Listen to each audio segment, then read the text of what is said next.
யாராவது பொய்யா அது குறித்து தகவல் பரப்புனா அவங்க மேலே கடுமையான நடவடிக்கை எடுப்போம் அப்படின்னு காவல்துறை தனது அறிக்கையில் சொல்லியிருக்கு.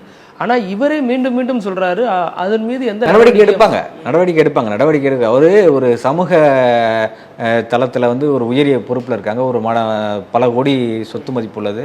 அதோடு மட்டும் இல்லாமல் ஏற்கனவே இந்த ஆதீனங்கள்லாம் மிகப்பெரிய மாண்பு உடையவர்களாக இருந்தாங்க, நல்ல மதிப்பு உடையவர்களாக இருந்தாங்க, சமுதாய பணியாற்றிருக்காங்க. குன்றக்குடி அடிகளார் சமூகத்துக்கு சேர்ந்த பணி உழைப்பையே அவர் வந்து சிறப்பாக வந்து வகைப்படுத்தியிருக்கிறார்.